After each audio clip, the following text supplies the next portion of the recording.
Hello, welcome to episode number 309 of the TEW 28 Challenge Run.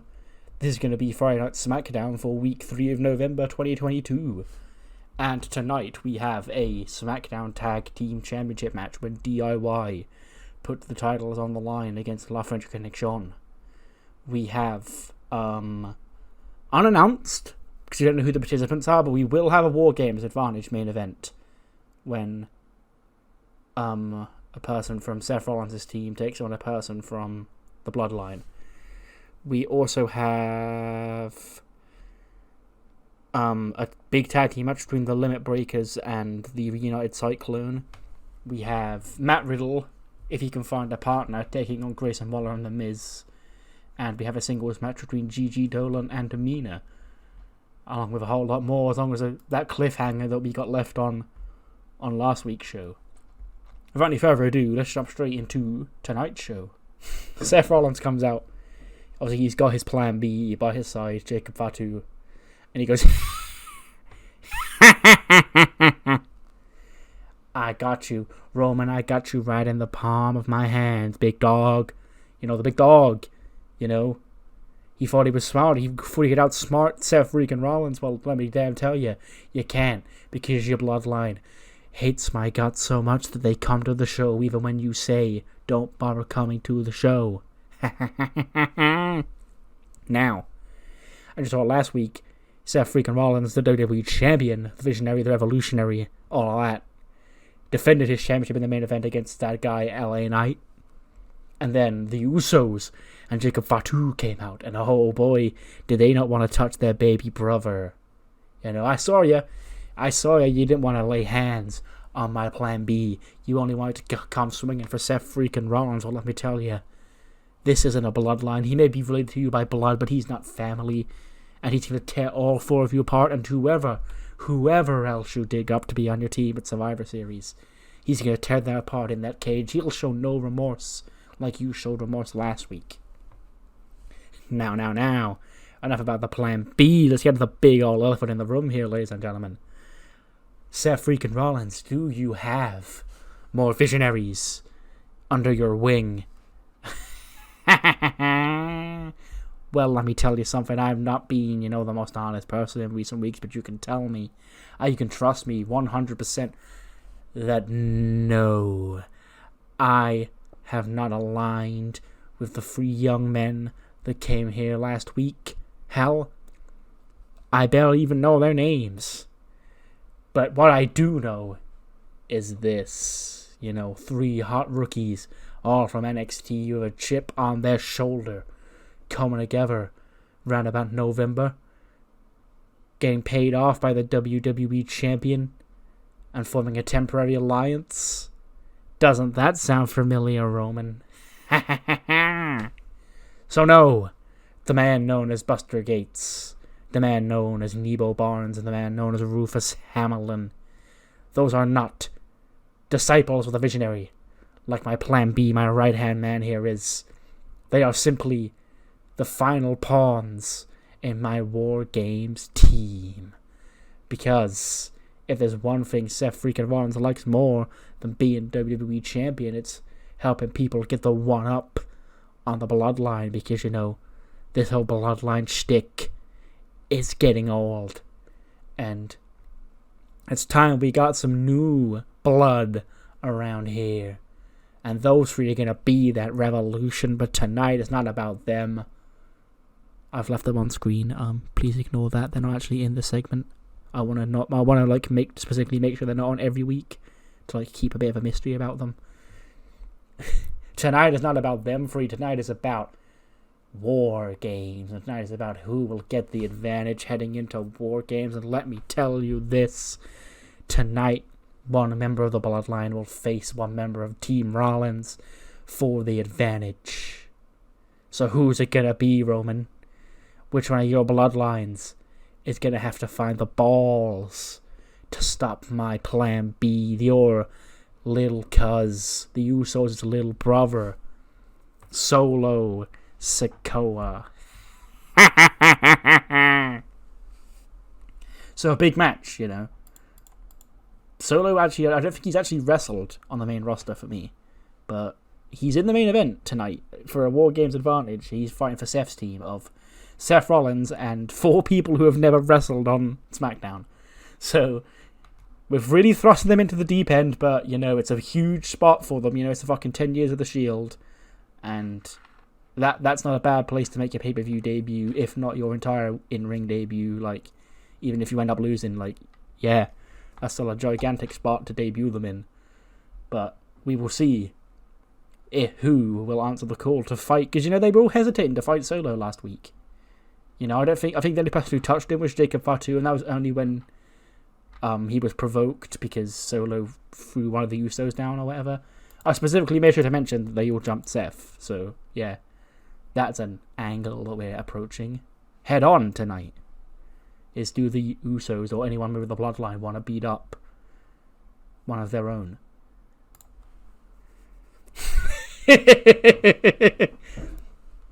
We then see 2 security guards who look very similar standing outside, and they both have name tags that say Jeeves on them, and they're standing outside the building when Kairi, Utami, and Asuka, so I imagine they travel together, they walk up to go to the end of the room, and he's like, names please, and she's like, what, are you kidding me? Like, she points to the belt, she's like, Sane, Kairi Sane, and she's like, oh right, you're 3 of the girls we're not supposed to let in here. And Asuka's like, what? Baka? And she's like, well, you see, money's getting thrown a lot around here on SmackDown recently because, we were told there's a big celebration happening tonight, and we got a list of do's and don'ts, and you 3, I assume you are an Asuka, and you are a Miss Hayashishita, and they both nod, and like, yeah, you 3 along with a Miss Blackheart and Miss Lee are banned from entering the building tonight. And then they're like, well, what the fuck? Like, this is where I work. I'm literally the champion, says Kairi. And they just go shout off in Japanese, and the Jeeveses just stand there cross-armed, just staring as the 3 Asians walk off. 79 rated opening match. That's fine, considering it's got Idris and Malik in it. It will give them the rub despite the result. But yes, DIY do retain against La French Connect. I've just noticed Gargano score. Against La French Connection, Gargano submits Malik Blade with the Gargano escape to make turns number 3 of the SmackDown tag. It's been a while. I don't think they've defended cisince Clash at the Castle, because that's where Ciampa got injured. So yeah, but they're back. Ciampa's back, and they retain. 45 for Malik Blade, 44 for Idris Inoue, 76 for Ciampa, and a 97 for Johnny Gargano. So yeah, he was indeed head and shoulders above everybody else in the match. But yes, DIY continue on as the SmackDown Tag Team Champions. I've noticed that, I think it's since I changed the pay-per-view schedule up, and I've been doing more defenses on TV, I've in general felt more satisfied with the quality of the championship reigns, because like, back in the first 2 years, it was always, there's 4 weeks of the pay-per-view. It was either always, they're defending at the pay-per-view, or if they're not, it will be on the go-home show. But the way the pay-per-view schedule is now, it's more realistic, and I can sprinkle title matches in for like brief TV feuds, and just in general, like specifically Warden right now, and Path of the Dragon on Raw, and yeah, things like that. I feel better about the quality of title reign, because normally one of my weak points I always used to say is like, once a person wins the belt, they sort of become boring. Like, babyface champions tend to be the most boring characters on my show, because they feed off people, because people are trying to win the belt off them. But recently, I've been happy with the frequency of defenses, and it just like they feel like better reigns. Like, I feel like Warden is probably the best US champion I've had all series, and Path of the Dragon are one of the best Raw Tag Team champions I've had all series, and stuff like that. But yeah, that was a tangent. Anyway, DIY retain. We then cut to Morgan's locker room. She's getting her hair done up. She's got fancy clothes on. And Hams, who's in her, her normal gear, just walks up, Goku in hand. It's like, where you going? And she's like, you know I'm going, you set me up on that date last week with, Otis, and like, I feel like I might be getting a bit sick, Hammy. Did you put something in that food? She went, no, we haven't eaten today, friend. And then we'll go, maybe that's why I'm feeling sick, maybe I should just ring up and not go. And Hammy goes, why are you being so mean, friend? And what, me? I would never be mean. Otis is great. It's just, I'll go. And then, they leave to take Morgan to wherever Otis is waiting. I think it's Fallon Henley's bar. I think that's what I said. We then cut backstage to DIY. And Kayla walks up to him and she goes, DIY, no successful defense against the French Connection tonight. And the wins just keep on racking up. And Johnny's like, on paper you see two fake Frenchmen. And you're like, this will be nice easy challenges. But Malik and Idris, or Malik and Idris, however they want to pronounce their names, they're tough competitors. And they've got a bright future here. Along with that other guy, I'll even humour him here, David, But when it comes to being a tag team, they ain't any better than DIY. And then we hear from off screen, like, what a perplexing thing to say. And then into frame walk Keith Lee and Braun Breaker. He goes, you see, Mr. Jonathan Gargano, greetings and salutations. Myself and Mr. Breaker here were just stopping by ahead of our big tag team contest later on tonight, and we happened to notice that you, the SmackDown Tag Team Champions of the world, are now without competition. And Johnny goes, well, our door's always open for competition, Keith. Who have you got in mind? And he goes, I don't know if you've been busy recently or not, but myself and Mr. Braun Breaker here, we have been becoming the fastest rising tag team here on SmackDown, known as the Limit Breakers. And I think after tonight, once the Cyclone get put down in their return, we're going to spoil their big return. I don't like doing it, but them's the breaks in this tough industry, you know that. But after we successfully knock off our tough challengers tonight, I believe that puts us next in line for those championships. It's like championships. It's like, but what do you mean, Keith? Like, they're championships, but there are championships. And Gargano goes, well, you've turned confusing now, but, like, sure, if you're a great tag team, like, we'll be watching, because we've got to watch all the competition here on SmackDown. We're going to be watching Ricochet and Bronson Reed, too. So, yeah, I guess whoever wins, unofficially number one contenders, but, we'll definitely help boost your stock up. And Keith's like, excellent. Have a titillating evening. Oh, 70. I was not expecting a match this good. I was betting a 60-something. And they don't click, so this could have been even better. GG cheats to beat Mina with a Till Well Dragon Sleeper, apparently, in 7 minutes and 1 second. 67 for Mina, 55 for GG. That is without chemistry as well, so yeah, that's actually not awful. And, Toxic Attraction have been picking up a couple of wins over J-Flow heading into Survivor Series, where it'll be them three teaming with Deonna Purrazzo and Chelsea Green against all of J-Flow. We then see the Hurt Business training. MVP's narrating over. He goes, here you see the almighty Bobby Lashley, primetime Ronnie Hughes, and myself.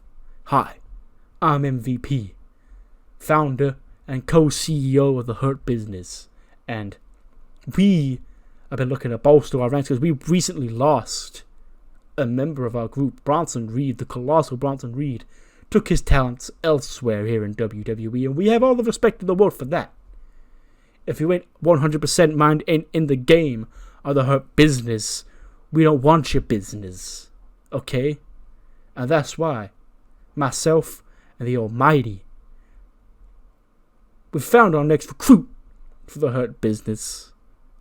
And y'all gonna find out who it is next week. So yeah, big announcement. MVP and Bobby Lashley will announce the new member of the Hurt Business on next week's SmackDown. We then cut to Fallon Henley's bar, whatever it is. And, she's not working tonight. because she's at SmackDown. But as a person at the front, and Morgan walks in all awkwardly. She's comically overdressed, she's like in a proper dress and like fancy date clothes, but everyone else is in like cowboy boots, cowboy hats, and shit like that. And she walks around and goes, "Have I got the right place?" And then the little waiter man at the front goes, "You must be Miss Daniels." She's like, "Yes. Why? Do you have you got my reservation?" She goes, "Yes, you are right over there, I assume your date will be coming soon." And Morgan goes, "Yeah, that word. He's just a colleague, a co-worker, just thought I'd treat him to something nice. He's having a rough time right now." And then the waiter's like, "Well, I'll let you know when he gets here." And then we see Otis walk in. I imagine like it's that angle where we hear the door open and like the little bells jiggle, and then everyone looks around, and then we like pan up at his feet. He's got like dirty boots, and then like jeans with like dirt all over him, no shirt, vest with like stains on it and shit. And he goes, "I'm looking for a table. My name's Otis." Oh, he goes, "Oh, you're Otis. Okay, so you're sat with that young lady over there." And then everybody sort of looks around, just stares at Morgan, who's awkwardly looking at Otis. Like, oh my god. Kind of embarrassed to be around, the dozer. Here's a segment, we then cut to, we've got, it's like how they normally set up celebrations. You've got the balloons in the corner, you've got the red, like, floor in the ring, you've got that rope at the bottom of the ramp, and we see the two Jeeveses from earlier on standing there cross-armed when the music of Damage Control hits, and they come out. Dakota and Bayley come out first, then Cora's music hits separately, and then she comes out flashing her new title, and Bayley's like, "Welcome everybody, ding dong idiots, you're all invited. I didn't want any of you here, but I guess I had to come out here and do this in front of you to rub it in your face, to the coronation of Jade." Now, this here, my baby girl here, Cora, she won her first singles championship here in WWE last week. She became the Liberty Champion, beating that big idiot Shotzi Blackheart. It was great, feeling vindicated that after all this time, my talks worked. Cora knew this whole time that the way she was doing things wasn't going to take her to the next level, and already after just a month with us, she's a champion. And that evidence was there for everybody to see. And that's what we told two other young girls. We told Anne-Marie Porter that. We told Kelsey Cook that.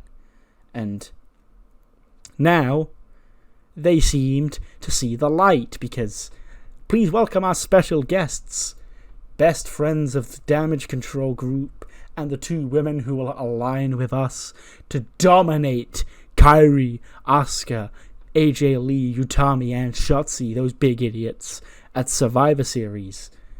Anne-Marie Porter and Kelsey Cook, double trouble. And then they walk out, and they've got new Dark Ring gear, I guess, heel gear, and they're invited in by the Jeeveses because they're on the list. And they enter the ring, and Bayley goes, "Girls, the floor is yours." She goes, "Do I need to explain myself?" Bayley did such a good job explaining what we did and why we did it, We've been on for SmackDown for like 6 months at this point. Nobody even remembers our name, because we'd done nothing. We floated around. We were just happy to be here. We were those two little, underdogs. Just, it's great to see them on SmackDown. What a bright future they've got. Did we? Did we have a bright future? Or did we just said we had a bright future because we're young? Okay? Because where I was seeing it, we were headed to the exit door a lot sooner than we were headed to the Tag Team Championships. I'll tell you that. For nothing. Okay?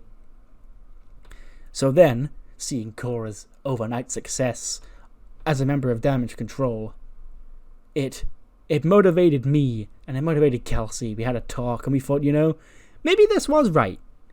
And while we're not quite the sisterhood, a trio, the Damage Control are, we are just that, but just the two of us.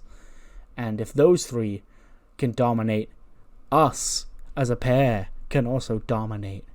And that spells disaster for anybody who gets in our way, especially for Kairi and Asuka and Utami and AJ and Shotzi at Survivor Series.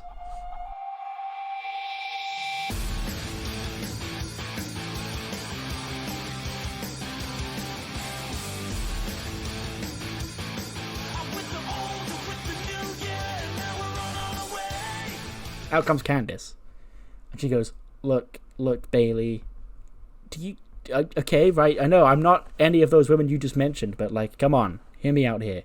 Bayley goes, ding dong, dummy, did we invite you out here? And Candice goes, well, you didn't invite me out here, but as far as I'm aware, I'm not on the banned list, so could you just let me in? I want to speak. Bayley goes, fine, let him in, Jeeves. Door opens, and Candice gets into the ring.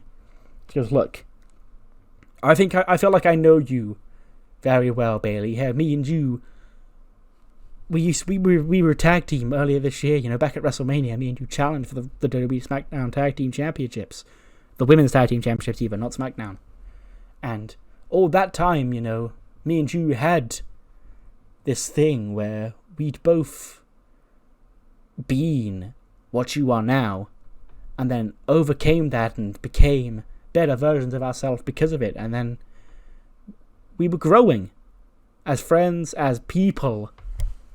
But now it's sad to see you resort to this, and it feels like all of my hard work and all of my efforts trying to, you know, make you a better person was all for nothing. And don't get me started on Cora, you know. She's somebody that, back when she was at NXT, I took under my wing. I was like, I'm going to train this kid, you know. And she got called up to Raw earlier this year, and she was on the Bayley thing. I was like, that's fine. She's got Bayley by her side. She won't need any help. She's going to be great in the future. And while I'm happy to admit I was right there, I'm not happy with the way that you two decide to go about things. Because, quite frankly, I got nowhere being like you, and your world will crumble. And I'm just here to warn you as a friend. You know, relax. Maybe take a step back and reevaluate the situation at hand here. And Bayley goes, oh, boring, ding dong. Look, okay, listen, I guess doing things your way doesn't just make you a loser, it makes you uninteresting, because God, when I speak, everybody listens, but you're just out here yapping about how you used to be friends. We did used to be friends, Candice. As far as I'm aware, we still are. Because I never turned on you, you never turned on me. You have taken exceptions to the way I go about my life, Candice, but guess what? You are in no place to judge, because you did the same thing 3 years ago. Okay? You took a young girl under your wing 3 years ago, and you were just like me. That's why we came together in the first place. And since you're out here, you know, us three, we're not dressed to compete, you know, this was a big celebration. We've actually got an after party scheduled that we're going to hit up once this is over. But, you know, Anne-Marie here, she's dressed to compete as well. How about you two? You can put her new attitude to the test right now. Candice goes, well, I'm always down for a fight, sure. And then that match gets an 82. And yeah, they've got great chemistry, so I can run this back whenever. That's actually really good. Even though Candice was off her game, but it's fine, because it is a DQ finish. Candice beats Anne-Marie by DQ, because Kelsey runs in or whatever and attacks her. And yeah, then we get a post-match segment of the 5 members of the Survivor Series team, you know, beating up Candice, planning her out. Goes, hey, you dumb idiots, I know you're back there. This will be you next Saturday. And then she hits the finisher on the Rose Plant on Candice, stands tall over her, and then we get the three of them with their hands in the air. Anne-Marie and Kelsey in the back just watching on, and there's, you know, your heat for Survivor Series at the expense of Candice, who was just trying to help, you know, because her and Bayley do have that history, and yeah. Speaking of history, there comes the bloodline. We're in Roman's locker room, and Kayla knocks on the door, And then we go see Heyman open it. She goes, Kayla Braxton, how can we help you today? She goes, I was just checking, about tonight's main event. One of you guys has got to face Solo. And then Roman just sort of glares at her. And Heyman goes, she said one of you guys has to face Solo. Like you didn't already know that somebody in this bloodline has to step into the ring with another member of their family and beat them to holy hell and back. And sure, that's what Samoans do for fun quite a lot of the time, but this time it's different because this time Solo Sikoa is aligned with Seth freaking Rollins. And that's the Usos. That's their baby brother right there. They ain't gonna hit their baby brother, Kayla Braxton. That's Roman Reigns' little cousin. He ain't gonna hit his little cousin. Big Jacob Fatu. That's his cousin. He ain't gonna... And Jacob takes the mic off him. And he goes, I'll fight him. And he drops the mic on the floor and walks out. And Heyman goes, I stand corrected. Jacob Fatu will fight his cousin, Kayla. And he curls his finger and orders her close, and he starts whispering into the mic and into her ear at the same time. And he goes, what we're about to see in tonight's main event, 2 Samoan heavyweights pissed off a family feud. War has come early this year. So there we go. The 2 horses, Jacob Fatu and Solo Sikoa, gonna fight it out for the War Games advantage in tonight's main event. We then cut to a random segment in the back. Another rave between Kaden and Katana. This time Naomi's with them, because how has it taken me this long to think of that? They're raving in the dark, glowing, and Ruby walks in. She goes, I've not been on SmackDown for long. I moved over, last month, and I just was wondering what the hell's going on here. And Naomi goes, come again? She goes, well, you guys seem perfectly content to just sit back here and not be on the show and not wrestle and do your job as long as you're having fun and raving. That's not SmackDown. And Naomi goes, why are you concerned with our business, sis? When was the last time you were on SmackDown? On television at all? Last time I saw you on Heat catching those L's after L after L. And Ruby just chuckles. She goes, if you want, I can get a dub later on tonight against you. Or unless you're too busy back here with this. And then he goes, no, I'll fight you. I'll fight you right now. And Ruby goes, well, I'd rather save it to the ring, actually, but sure. See you out there. So, Naomi versus Ruby Riott. A short little women's match later on tonight. But the tag match here gets an 86. And I really, really had a hard time picking this one. Because I didn't want to do another DQ finish, because I just did one with Anne-Marie and Candice. And the double count-out thing is just too, contrived. So I had to pick a winner, and I went with the Limit Breakers. With Keith Lee pinning Bronson Reed with a power slam in 17-11. 95 for Ricochet, 76 for Bronson Reed, 82 for Keith Lee, and a 77 for Bron Breakker. And yeah, so while not officially the number 1 contenders or anything, we did see that interaction with DIY earlier on tonight, so these two could be, I guess, in line for a title shot in the future after a big win like this against a former Raw Tag Team Champions here. We then cut to the bar that Morgan is in, and she's got 1 plate. She's barely dented her food. She sits there blowing it for about 20 seconds because she's a white girl. It's very spicy. And then we just cut across, and Otis is 12 plates deep. He's got fucking sauce all over his chest and all over his jacket. He's wiping his dirty hands on his jeans. And he goes, waiter! And he goes, yes, Mr. Otis. He goes, another! And she goes, oh, I'm sorry, we're all out now. And Otis goes, what? He goes, a young lady over there came in and ordered a whole lot of food, so now we're just going to cook up some more. And Otis goes, who ordered all that food? And then over on the other table, Hams is there just scrounging all the food. And Morgan goes, Hammy, what you doing here? She goes, well, you came out to eat and I was alone and I was hungry.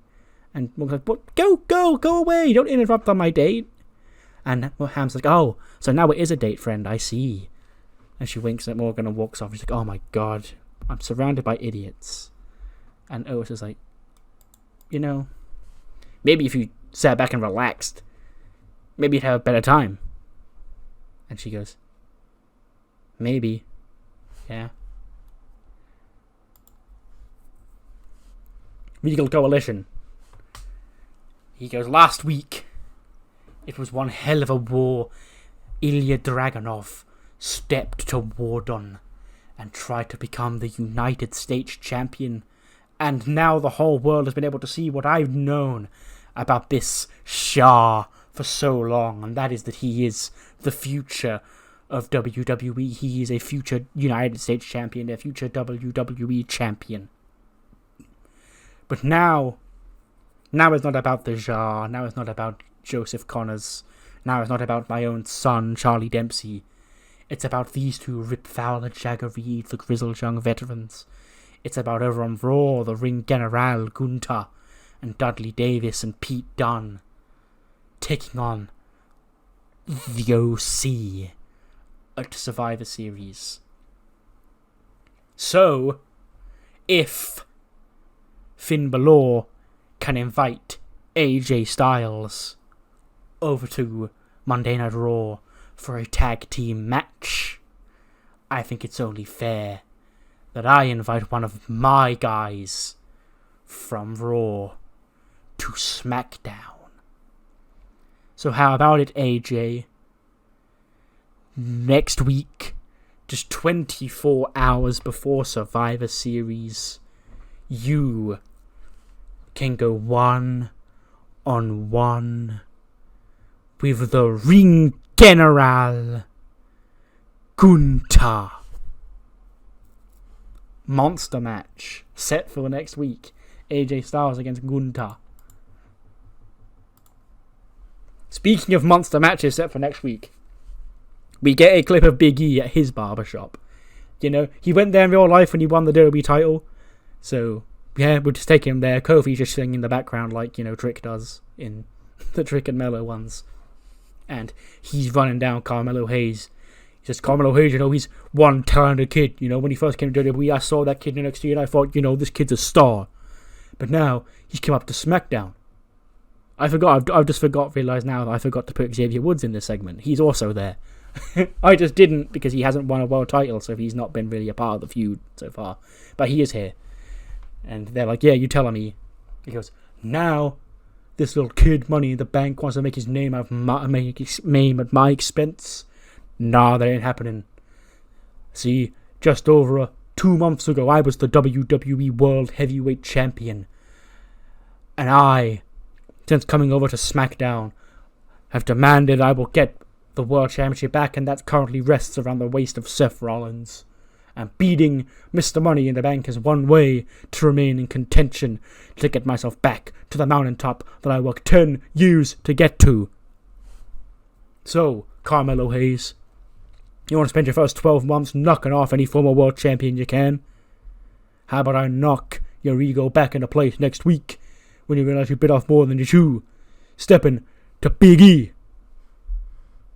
Another big match set for next week. Carmelo Hayes and Big E, 1-on-1. Oh! 77 for this. Naomi beats Ruby Riott 8:30 with a split-legged moonsault.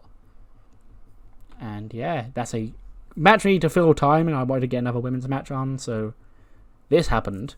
And it gets a 77. That's a lot better than I thought it would get. 68 for Naomi, 71 for Ruby. It probably is better than it should have got based on those ratings, but I don't know, they sort of really clicked tonight. After the match, Ruby gets up to her feet and Naomi offers a handshake. Ruby, slaps the hand away and looks disgusted at Naomi as she walks out. We then cut to the parking lot.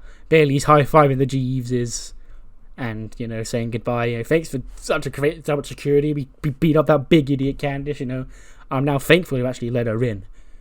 But yeah, there's like an RV or whatever parked out there because, you know, they're going to some other party to celebrate Cora's title win. When they open the door and Bayley eats a foot to the face, and it belongs to the SmackDown Women's Champion, Kairi Sane. And Shotzi, Kairi, Utami, and Asuka rush out from the car, and we get a parking lot brawl because those are always fun. AJ's not here this week, so somebody would have to take on two at once. It'd probably be Asuka beating up Anne-Marie and Kelsey, let's be real. And she'd be able to manage it. But yes, they end up fighting all around the parking lot, and then as they go to, like, you know, smash Bayley in a door or something, she gets pulled away, and they rush into the car, shut the windows, and drive, and they drive away. And then Shotzi's like, "We nearly had him, girls, you know, that was badass. I'm so proud to be on this team, god damn."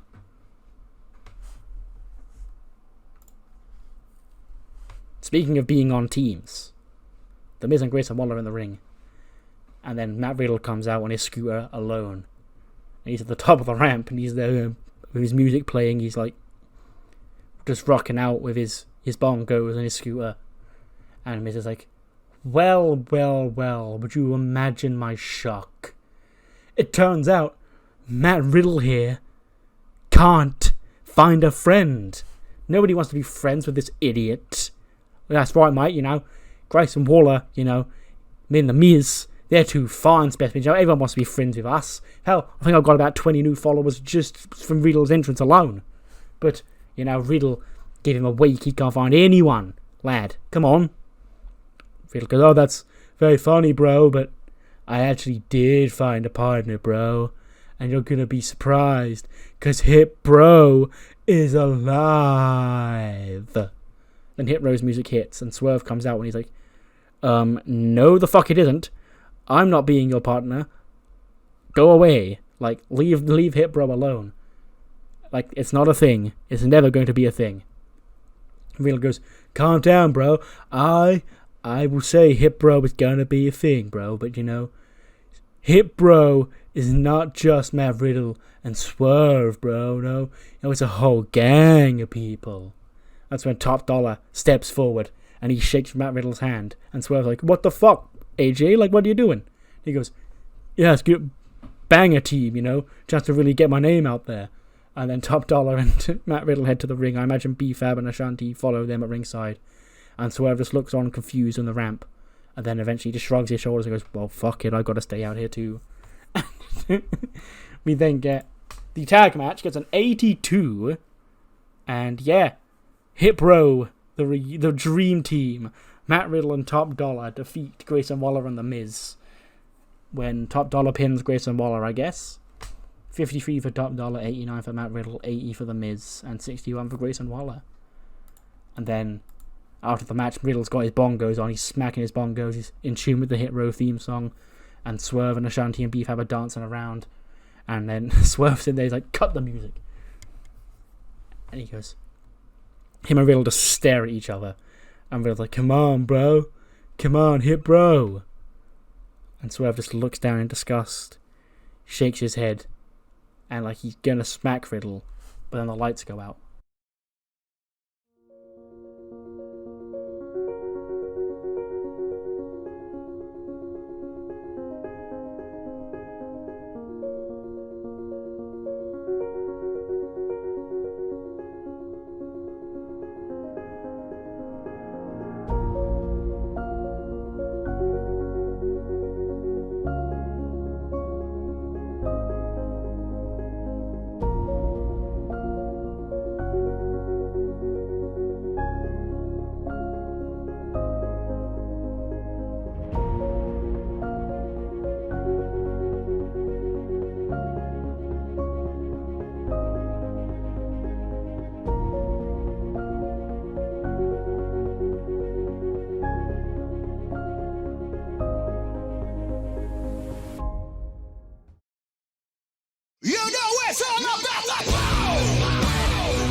Riddle and Hit Row are then attacked by the 4 men, Adam Cole, Bobby Roode, and Kevin and David Fritz. We'll get to them at the end. And they leave him laying. They leave Riddle laying. He leaves the Riddle laying with a last shot. Kevin and David beat up Shanky and Top Dollar. Bobby Roode lays out Swerve with a glorious DDT. And then Cole orders a mic. And he goes, "Who's ready for story time with Adam Cole, baby?" So, I want to tell you a little story, okay? The story of a man who was the top of the world. Everyone thought that this guy, when he first came around, this is our guy. This is the guy who's going to work his way all the way up to the top because he's un-goddamn deniable. And nothing changed. Nothing changed. I stayed perfectly a good little employee. I did what I wanted to do, and I did it with a smile, and I did it. Said Adam Cole, baby, and I have shift so many shirts, so many armbands from people who were riding my coattails. But now people aren't riding my coattails because this is a band of equals. Bobby Roode, you probably forgot about him. They don't call him Glorious for nothing. And Roode, he hands Roode the mic, and Roode goes, "So, there's time on SmackDown for this crap? But guys like me, genuine, once-in-a-lifetime stars, like myself, like Adam Cole, like these two, the Fritz brothers, they've got to sit back and go, oh, creative's got nothing for you this week. Maybe next time, Bobby, but hey, thanks for showing up. You're a real good hand. Enough is enough." And they hand the mic to one of the Fritzes. And they're like, it's like growing up in one of the most prestigious, highly regarded wrestling families in the world. And they go, hey, these guys, they must be great. You know who their dad is? You know who their granddad is? That name was a burden on us. Because we just wanted to work our way up and earn everybody's respect by being us. But everyone kept going, oh, that's the next generation. They've got to be great. You know who they are? Well, yeah, we goddamn know who we are. I'm Kevin Fritz. This is David Fritz. And we have arrived on SmackDown on our own merit to be the next tag team champions. And then Adam Cole takes the mic back and he goes, so, that's a lot of individuals. A lot of people with a chip on their shoulder. And a lot of people with nothing to lose. As we close the book on the old stories of Adam Cole, baby, of glorious Bobby Roode, of Kevin and David Fritz. And we open up a sequel, a new book, a new story time ready to be written by us, by WWE's one true paragon. So I have had to make the goal said, I think, new four horseman style faction, and I was like, who could lead that? Who's my flair? Adam Cole seemed like the right fit, and Bobby Roode seemed like, that veteran like Ollie, and like obviously he can also still speak, and he's like another one of these assholes, so he's definitely somebody that would fit in there. And then originally, literally up until yesterday in game, I was going to bring back the Creed brothers, because there was an angle like back in June where someone handed them a business card or whatever. They got some sort of gift or whatever, and then they're going to come back here in this spot, because I was like, they're sort of like a modern day Arn and Tully. But literally yesterday in game at a house show, Julius Creed shattered his elbow and is out for 11 months. So I had to panic. And this right here is exactly why SmackDown, you actually won't notice, because I had Raw in the can for a couple of days before I actually edited it. But it's been about a week since I recorded Raw, and this right here is the reason. I'm usually good at pivoting when my plans fuck up, but I'd already written out, the backstory of two brothers, yada yada yada. But then one of the brothers had his fucking elbow shattered. So I had to quickly change. I had the Von Erichs in NXT, and I was like, they seem like the best fit, if not better than the Creeds would have fit. But then I had to rename them. I went with the surname Fritz, just as a wink wink. It's like a Curtis Axel situation to call them Kevin and David Fritz, because I can't use Von Erich because that's the name they were using before. And that goal is there to say, no, that can't work, Connell. So, yeah. Kevin and David Fritz, it's still sort of within the family, but I can't use the Von Erich name. So, that, I guess, is the Paragon. And they've left Hit Bro laying. Next week, though, we do have a big show. We are going to get, I believe for the first time since they fall off at Tokyo, we're going to see Seth Rollins and Roman Reigns in the same ring. Just 24 hours before the Shield X, 24 hours before Survivor Series, 24 hours before War Games. The WWE Champion and the Tribal Chief face to face. We're also going to have a Women's Tag Team Championship clash when Gigi Joan and JC Jane finally get their tag team title shot against two members of J-Flow, whoever that may end up being. And then, as we heard tonight, it's going to be Big E taking on Carmelo Hayes as Carmelo Hayes continues his quest to defeat many of former world champions and prove that he's the next top star here in WWE. But Big E says he's going to smack his ego down to reality. Will that happen, or will Carmelo Hayes add another name to hit list? Who knows?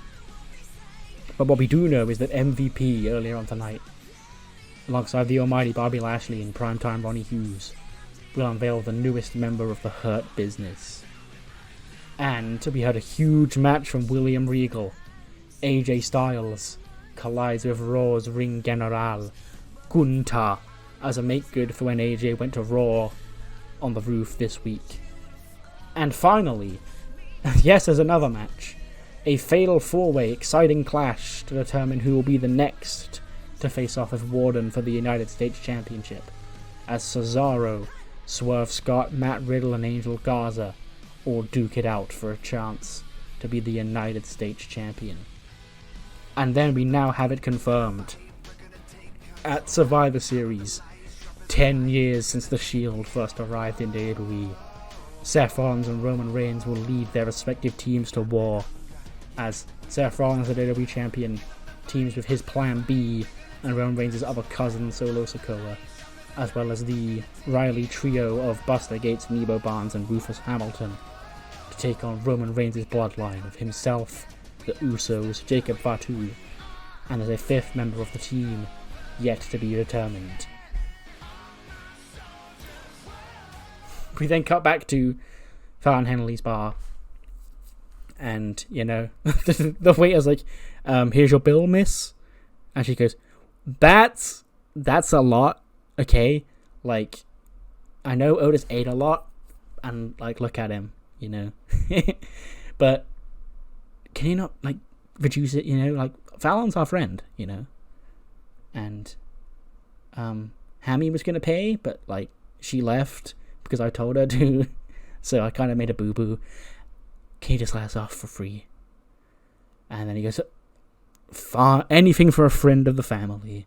She's, yay, great, cheers. And then Otis is waiting awkwardly outside the front door, and he's all sad, and she's like, what's the matter? And he goes, you hated it. You hated tonight. She goes, no, I didn't hate it, actually, once you said to, sit back and just relax and realize that, I was the odd one out and just to, go with the flow, I had fun, this really still isn't, I'm not sure on this, but, it was a good time. I ended up having fun. And then Otis was like, well, do you want me to give you a lift home?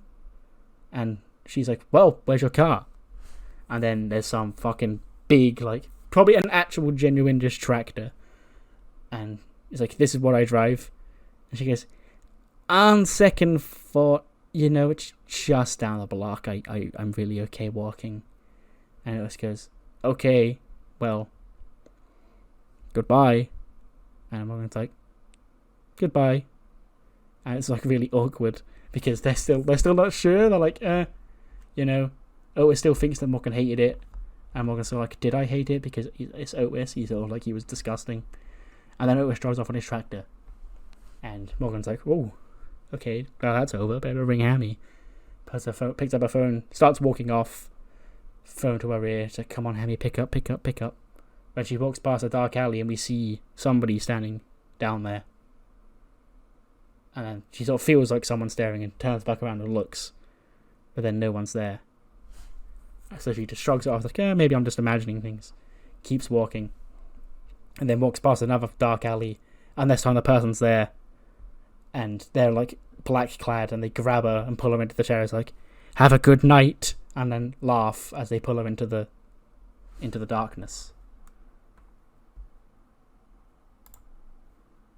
This is better than I thought. I was prepared for this show to bomb because this is Solo's first match, but 74 is actually passable, you know. Velocity probably have a better main event because I forgot the main event of Velocity is Anthony Nice challenging Wes Lee for the title. But yes, Solo of course wins the advantage. He beats Jacob Fatu in 13:46 with the spinning Solo. The Usos don't want to get involved. They don't want to hit their brother. Jacob Fatu beats him up though. But it is just two big Samoans smacking each other. Nobody else comes out and Solo gets the win to earn the advantage for Team Seth at War Games. And that's the show. It gets us an 85 despite the main event. I guess it was carried by the opening segment and by the Limit Breakers Cyclone match. Sure. We'll roll with it anyway. And yeah, that's SmackDown. Kind of a big show. But what will definitely be bigger, because Anthony Nice is in the main event, is Heat. Not Heat. Velocity. We kick off Velocity in the office of one Mr. RJ City. And there with him are the newly created Cruiserweight Trio Championships. And he says, ladies and gentlemen, this is, you know, time for a new era of Velocity. It's time for the crowning of the first ever Cruiserweight Trios champions. And here is the official bracket of these trios that we have. We have tonight the first two matches of the tournament. We'll see the trio of Drew Gulak, Oni Lorcan, and Timothy Thatcher, who made weight specifically for this tournament, taking on the Regal Coalition's Rip Fowler, Jagger Reed, and Charlie Dempsey. We will also see the Pirates at Sea, Ari Sterling and his Booty twins, Lewis and Ryan Booty, taking on Legado de las Sombras, Lince Dorado, Cruz del Toro, and Joaquin Wilde.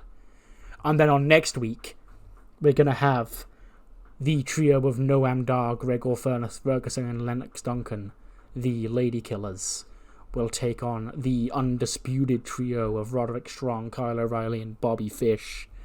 And despite the result of tonight, tensions will escalate between MSK and the Nice business, as we could crown a double champion, as Anthony Nice and the Daivari brothers team up to face Wes Lee, Leslie Young, and Tristan Ellison of MSK.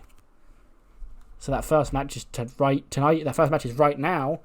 It gets a 75, which is not awful for a Booty Boys match.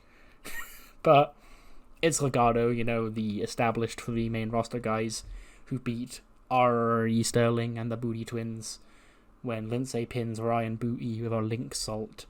46 for Ryan Booty, 57 for Lewis Booty, 72 for Ari, 67 for Lindsay, 80 for Joaquin, and 73 for Cruz. And yeah, it will be Legado de la Sombra advancing to the next round. But first, Anthony Nice. He goes, ladies and gentlemen, I know you're not expecting me out here right now. You're expecting to see me in the main event tonight, but the way I see it is, you can never have too much from me. My name is Anthony Nese, and I am here to create the new face of cruiserweight wrestling. Now, if you didn't see Raw, my business, my desires, closed out that show. We main evented Monday Night Raw with our newest recruit, young Dominic Mysterio. So I know you've all come here tonight expecting answers. Hell, you probably all bought tickets to SmackDown just to see Velocity, just so you could get answers from Dominic. Well, unfortunately for you, he ain't here. You will have to wait until next week to hear from Dominic Mysterio. But here tonight, you see another gentleman in this ring with me that is not Ari or Sean Daivari. This man is Archer Wakefield, and he will be alongside Dominic, our project to mold the next cruiserweight stars. If this guy, he'll be your Eddie, he'll be your Jericho, he'll be that to your cruiserweight division, while Dominic, he'll be the modern day Rey Mysterio. Then out comes Axiom and Nathan Fraser. And Fraser does the talking. He's like, "You're just running your mouth out here, mate. Like, it's kind of annoying. Like, what you're saying is, a load of old bollocks, But, quite frankly, we ain't here to talk. This is a show for wrestling. So let's do wrestling." And then it's Axiom who steps up to face Archer in his debut match here on Velocity. Archer Wakefield, the real-life Lucky Ali. For those wondering, this is a real wrestler. He beats Axiom in 6:53 by pinfall. 47 for Wakefield, 57 for Axiom.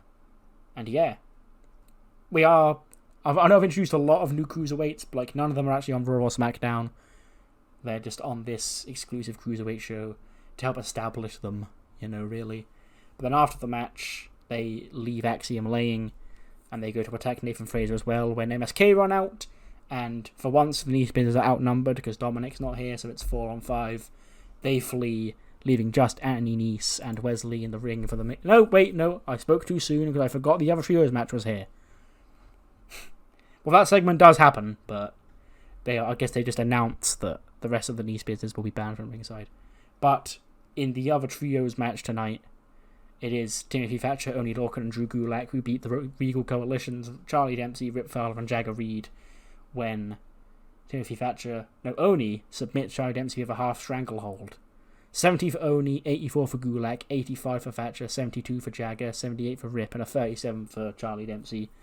I don't mind beating him because he's so unpopular right now, but the only way he's going to get better is by sharing the ring with, talent like this. And then in a 75, I was so worried they were going to change the belt over because I saw an injury, but it's only a sleepy head, so Wes Lee will be fine. But he does retain, he does beat Anthony Nese. I thought the game was going to make me put the belt on Anthony Nese. But yes, he does win 16 minutes to make him number one of the Cruiserweight title. 80 for Wes Lee and a 78 for Anthony Nese. And Wes Lee stands tall to end Velocity. Yes, I know. 71 rated show. Hey, the main event of Velocity was better than the main event of SmackDown. This match was also better than the main event of SmackDown. So was this. Archer Wakefield and Axiom was the only match on the show that was not better than the main event of SmackDown.